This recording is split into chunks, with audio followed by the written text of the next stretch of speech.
are black men. Is there a war being waged against black men? First of all, I want to see where you all stand just by a yes or no. Dr. Umar, is there? Yes or no? Absolutely, yes. Hope, is there? No. Duan?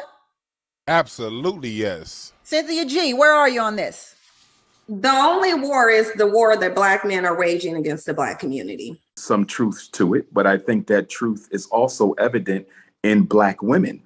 Black men, many of them may choose to want a white woman, but many black women choose to look like white women. So we have to look at ourselves and we have to recognize that the pathology is not more of one gender than the other. That's the issue I have with conversations that seek to see who is more at fault, the black man or the black woman. It's not about who's more at fault. We rise together or we will perish together. The black man cannot survive without his woman, and the black woman cannot survive without her man. And the issue that I take with my two sisters' narrative is I hear a lot of criticism. I hear a lot of condemnation, but I don't hear any empowerment. I don't hear any solutions coming from either one of them. It appears as if that there is a hatred towards black men by those sisters. Even when they said, why are we going back to 1960? Let's stay in 2022. That is so immature and irresponsible of a statement. So Cynthia G, what do you say to historical context? I say we should go to the historical context because what I have not heard from Dr. Umar Johnson, or I think his name is Duane. Duane is what I have not heard as they're mentioning all of the things that was done to them. I haven't heard what you did in response to it. So I would like to know, what did you do in response in history other than go to the Supreme Court and petition to have access to the men's women that you're complaining and accusing of disenfranchising you? See, because in the 1960s, what black men were really doing, and it's been documented, many civil rights leaders have admitted to it, what black men were doing is chasing the white man's woman, trying to so-called stick it to him by way of going to their women. What you should have been doing is trying to get liberation for yourself. What you should have been trying to do is get that foot off your neck. But see, the foot is not on your neck. And the only time you recognize it being on your neck is when you want to get away with doing something that you think white men are getting away with doing. Because let's just be real. Whenever we hear about this war against black men, it's usually being brought up when there's a black man like R. Kelly, Bill Cosby. We see Trey Songz going through it, Ari Spears, when they engage in some degeneracy, and then they're getting a consequence for it. And black men think that because they perceive white men to be getting away with crimes, they want to be able to get away with crimes as well. The reality is, Dr. Umar can sit up here and list all the different ways that the system is disenfranchising black men and lump black men in a victim boat. But the reality is, what he cannot tell you is what black men did in response to it, because they did nothing. Well, number one, again, I think that it is such a shame coming from a psychological perspective that we seek to heal our wounds as a people by relying on unprofessional testimony by individuals who have a vendetta against the opposite gender in their community. When you hear Sister Cynthia speak, you can hear a hurt and a pain and a hatred towards black men. We cannot find an effective solution to black male-female relationship issues or the oppression of black men or black women when the people at the table having the conversation have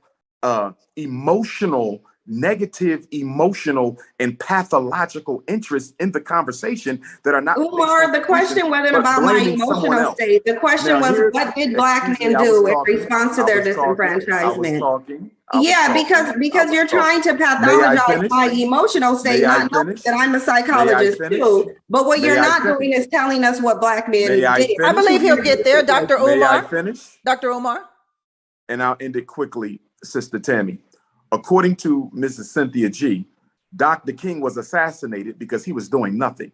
Malcolm X was assassinated because he was doing nothing. Medgar Evers was assassinated because he was doing nothing. Fred Hampton was assassinated because he was doing nothing. That narrative that black men have done nothing to fight back against systemic oppression, not only against ourselves, but against our women, our children, our elders, and our community is absolutely ridiculous. The cemetery is filled with black men, names we know and names we don't know, who gave their life for the freedom, liberation, and emancipation of African people? How can you disrespect the history of so many Black men, past and present, who continue to fight? I'm sitting in a school right now that we built with all Black money, 4 buildings that we're going to educate Black men in. It's not easy to solve our problems because there's always Black people in your very same community who's fighting against what you're trying to do to help it. But in addition to that, the white power structure is always waving its wand of oppression to try to sabotage anything we do. I think that the analysis of our women is too overly simplistic, and in being such, it is dishonest. They've done so much. You've only listed names and not accomplishments, though. I can list some accomplishments. Okay, when it comes down to it, what have Black men done since the 60s? We've turned around and we're still inventing things. We still open up businesses. Here in LA, you got Black businesses all around town. It's just that when we open these businesses up, you have a city that these Black businesses suddenly catch on fire. You have issues when it comes down to what's going on right now with one of my cousins and these abatement laws, who's built plenty of properties here in LA, managing it, but because there was some gang activity down the street, a nuisance abatement is about to get all of his properties taken. So when Black men do build things, and we build things on individual basis, you're not going to see an NBC special about what the great Black man built. When Irv Gotti, Suge Knight, and J. Prince tried to put together a distribution, they all got charges the next week. So it's not like we don't build things. When we do build things, something always ends up seeming to happening. And in spite of that, you've seen the most Black business male ownership that's gone up in the last 60 years since the coronavirus. We still doing it. I personally got 3 businesses, so I don't know what you're talking about. I employ young Black men. I've helped thousands of Black children here in South Central LA. So all this Black men ain't doing nothing. Where are you kicking it at? I'm not sure where Sister Cynthia took history class, but if you know anything about the transatlantic slave trade was a European enterprise. I'm talking about the sub-Saharan. I'm talking about the sub-Saharan slave trade. You should go look into it. Excuse me. You address me. May I finish? Go look into the sub-Saharan slave trade where Black men are trading their women and children for alcohol and tobacco. I do not want a monologue. May I finish? Go ahead, Dr. Umar.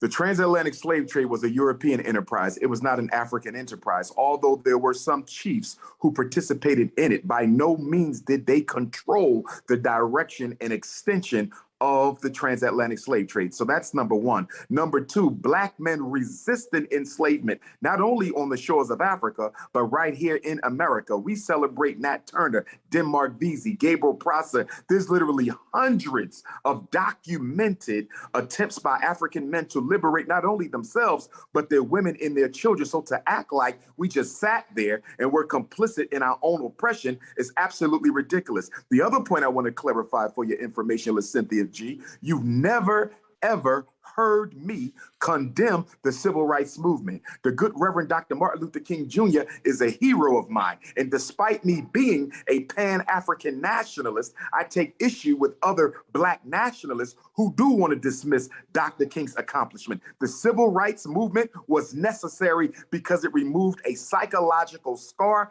that suggested of racial inferiority. So you've never heard me deride the civil rights movement. I support it, although I took certain issues with it. The bottom line is when Black women, Black girls, Black boys listen to this conversation we're having today, they're going to be confused because they hear 2 brothers speaking of a greater context to the problems that affect Black men, and you hear 2 intelligent, beautiful Black women who want to keep scapegoating Black men while ignoring the historical and contemporary systemic challenges that are constantly placed in our way. I'm going to say this and be quiet, Sister Tammi. I got to give you this. There was a recent piece of research, Tammi, that came out, and the research said a Black man with a master's degree, they did a study. They had white males who had come out of prison apply for jobs. They had Black men with master's degrees, Sister Tammi, apply for the jobs. And guess what? The white males with prison history and no education were called back more than 75% of the time than Black men with no prison history and a master's degree. I'm aware of that. Ignore white supremacy? I am aware of that survey.